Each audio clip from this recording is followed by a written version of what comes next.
안녕하세요. 이상로의 텐텐베거입니다. 오늘 시장은 미장의 영향을 받아서 잠시 쉬어갑니다. 특히 대형주들의 낙폭이 커서 지수 하락이 더 눈에 띄는데요. 매도와 매수 사이에서 고민하신다면 이상로 파트너와 전략 함께 세워가시죠. 어서 오세요. 네, 반갑습니다. 네, 반갑습니다. 오늘 첫 번째 체크포인트 들어가 보도록 하겠습니다. 오늘 리포트 때문일까요? 웹툰 관련주가 정말 강합니다.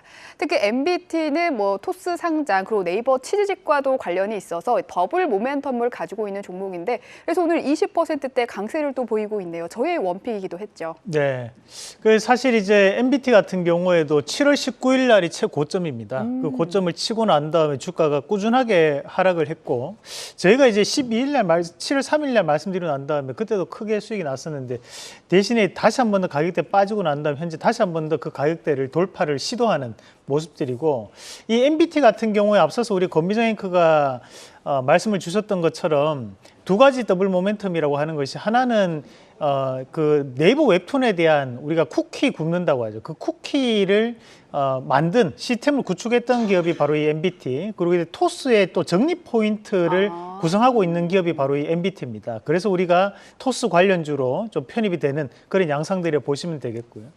추가적으로 우리가 이 웹툰 관련주를 본다면 두 가지 기업 정도를 더 볼 수 있다는 부분인데, 한 가지 기업이 이제 Y랩이라는 기업이 있습니다. 이 Y랩 같은 경우에 네이버 웹툰의 청소년물에 대한 이제 이런 만화를 생산하는 기업이라고 보시면 되고, 요즘은 이제 이런 만화를 생산하고 난 다음에 이것이 지적재산권이 보호가 되다 보니까 영화화되거나 또는 드라마화 되었을 때 그때 2차적인 수익성의 개선이 이루어질 수 있는 여건이 형성됩니다. 마찬가지로 이제 DNC 미디어라는 기업은 나 혼자만 레벨업이라는 또 큰 인기를 끌었던 그 IP를 또 보유하고 있다 보니까, 이런 부분에 대해서 게임화라든지 영화가 또는 이제 드라마화가 되었을 때 그에 따른 또 재창출 효과가 또 발생할 수 있는 기업들입니다. 그래서 이 세 가지 기업은 항상 좀 비슷한 움직임들을 보이다 보니까, 우리가 딱 한 가지 기업 본다면 이제 MBT를 보시는 게 가장 좋고, 대신 추가적으로 본다면 Y랩 정도 또는 이제 DNC 미디어 정도만 좀 더 체크를 하시면 좋겠다는 말씀도 함께 드리겠습니다. 네, 눈여겨볼 종목들 말씀해 주셨습니다.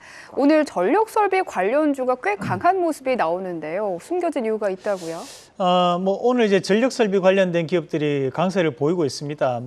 지금까지 이제 실적에 대한 이슈도 넣을 수 있고, 왜냐하면 이제 작년에 환율이 워낙 좋았고 수출 물량이 그만큼 늘었었기 때문에, 다만 이제 시장에서 알려지지 않은, 언론에 나오지 않는 이슈를 좀 찾아본다면, 전일이 이제 그 한국전력의 김동철 사장이 이런 얘기를 했습니다. 우리가 이탈리아처럼 탈공기업에 대한 부분을 검토하겠다라는 얘기가 나오면서 결국에는 이제 민영화하겠다라는 얘기를 이제 돌려서 표현을 했다라고 봐야 될 것 같은데, 그런 이제 민영화 관련된 이슈가 나타났을 때 우리가 이제 가장 많은 일단은 인프라를 좀 더 늘리는 작업들을 할 수밖에 없는 여건이 형성될 겁니다. 그럼 그런 인프라 늘리는 작업을 했을 때 바로 이런 전력 설비라든지 또는 이제 고전압으로 바꾸는 일들이 행해지게 되고, 그런 일들이 발생을 하게 되면 바로 이런 전력 설비 관련된 기업들이 강세를 볼 수밖에 없는 상황이 연출되다 보니까, 그런 기대감이 현재 주가에 반영되고 있는 것으로 봐야 될 것 같습니다. 우선 이제 효성중공업부터 한번 같이 보도록 하겠습니다.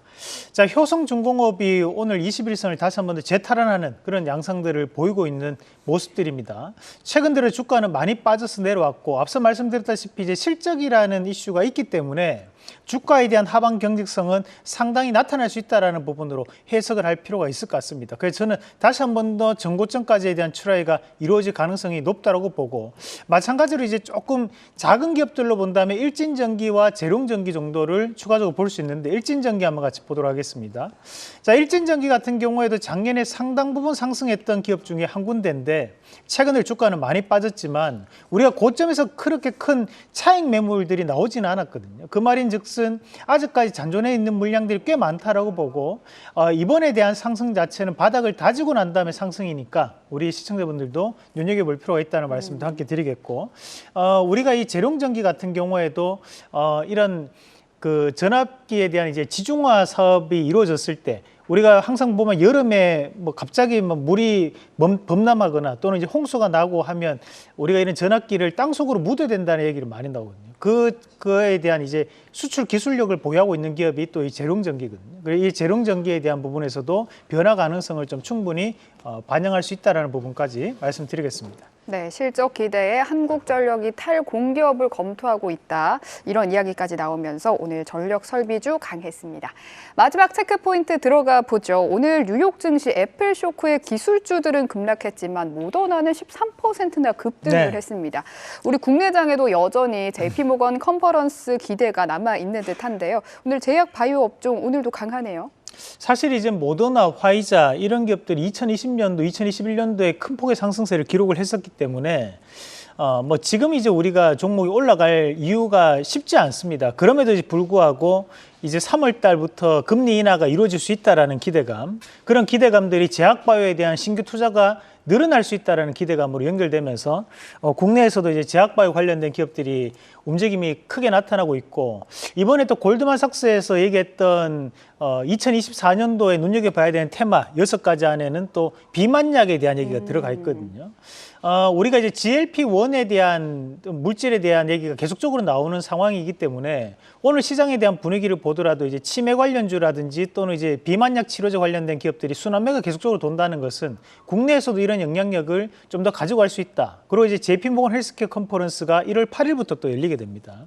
그런 여러 가지에 대한 모멘텀들이 현재 시장에 영향을 주고 있다라는 부분을 감안을 하실 필요가 있고, 다만 이제 우리가 뭐 지금 보면 한미약품 같은 경우에도 우리가 21일 날 말씀드리고 난 다음에 이게 대형주임에도 불구하고 최근에 좋은 모습 보였던 것이 바로 이런 비만약 관련된 이슈가 붙어 있기 때문에 좋은 모습 보일 수 있었던 부분.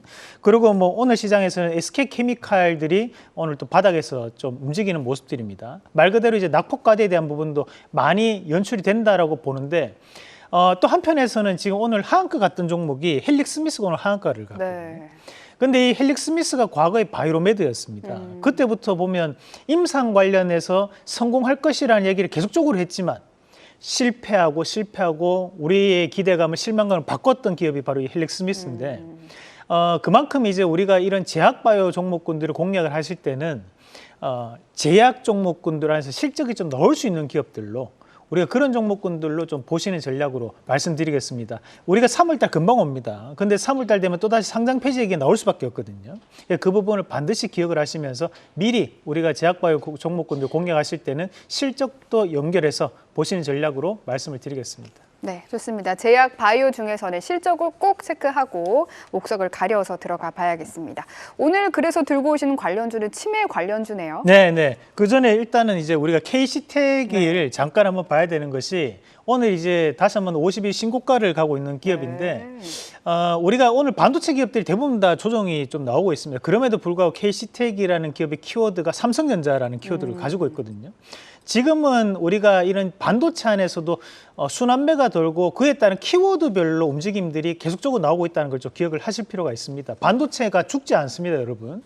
다만 많이 올랐기 때문에 일부 조정은 넣을 수 있고, 조정이 나오면서 소재 관련주에 대한 움직임들이 조금 나오고 있고, 그리고 안 올랐던 또 반도체 소외주들이 또 올라가고 있다는 흐름을 기억을 하시면서 반도체는 상당한 순환매가 지금 돌고 있다는 거, 그리고 삼성 AI폰 관련된 기업들은 계속 봐야 된다는 점 까지 말씀드리겠습니다. 네, 오늘로 수익률 39%를 달성한 KC텍까지 살펴봤습니다. 치매 관련주 그럼 지금 한번 살펴볼까요? 네, 뭐 치매 상당히 사실 이제 조심해야 되는 부분들이고 항상 건강을 챙기시길 바라고요. 우선은 이제 우리가 그 신경정신 질환 관련된 부분이 치매 관련주의 전문의약품으로 지급이 되는 처방전에 나오는 회사들입니다. 그러면 가장 많이 우리나라에서 점유율을 차지하고 있는 기업이 이제 환인제약이라는 기업이고, 이제 부광약품 정도가 이제 신경정신 질환 관련된 기업이라고 보시면 되겠고요. 우리의 진단기기 관련해서 네오팩트나 클리노믹스 같은 기업들이 진단기기 관련 기업들입니다. 다음 그림도 한번 같이 보겠습니다. 요즘은 이제 도내 폐질, 치매 패치가 많이 나옵니다. 그래서 우리가 셀티리온과 함께 협업을 해서 출시를 했던 기업이 이제 아이큐어. 근데 아이큐어는 보면 3년 연속 적자입니다. 그래서 이런 기업은 조금 단기적 트레이딩을 제외하고 길게 들어가기 대단히 어려운 기업이라고 봐야 될 것 같고요. 오늘 치매, 셀티리온은 거래 재개가 1월 12일인데 그때까지는 좋은 모습 보일 가능성이 높겠죠. 그리고 이제 치료제 관련된 기업들이 대웅제약이나 삼진제약, 동국제약 같은 기업들 존재한다고 보시면 되겠습니다. 오늘의 원픽 공개해 주시죠. 이 중에서 이제 동국제약 말씀을 드리겠습니다. 우리가 이제 시청자분들도 많이 헷갈리시는 것 중에 한 개가 우리가 마데카솔과 호시딘의 차이점 구분하기 어렵거든요. 어렵죠. 우리가 이제 그 마데카솔은 동국제약입니다. 아. 네, 근데 후시딘은 우리가 그쵸. 그거는 이제 다른 회사잖아요. 동화약품이잖아요. 죄송합니다. 근데 이제 우리가 이 둘 다 스테디셀러인데 구분은 어떻게 해야 되냐면 우리가 후시딘은 살균 및 소독입니다. 대신에 우리가 마데카솔은 광고를 보시면 새살이 솔솔이잖아요. 뭐냐면 이건 항생제 성분이 들어가 있는 거거든요. 그래서 이제 우리가 새살이 돋게 만드는 것은 마데카솔. 대신에 이제 살균에 대한 억제, 뭐 이런 소독에 대한 개념이 후시딘, 광범위하게 퍼지는 걸 그렇게 이제 구분을 좀 하셔서 보시면 좋을 것 같고, 그만큼 이제 동국제약이 마데카솔이라는 스테디셀러를 보유하고 있는 기업이다 보니까 꾸준하게 이제 그 캐시카우가 형성돼 있는 기업입니다. 그 실적도 꾸준하게 나타나는 기업이라고 보시면 되고, 다만 이제 오늘 우리가 집중해서 봐야 되는 것은 치매 치료제 관련된 연구 개발에 대한 부분을 꾸준하게 하고 있는 부분의 성과가 드러날 수 있다는 부분으로 좀 집중할 필요가 있다라는 말씀까지 드리면서 1차적인 목표가는 19,000원, 손절가는 14,900원 제시해 드리겠습니다. 네, 오늘의 원픽은 동국제약입니다. 오늘 말씀 고맙습니다.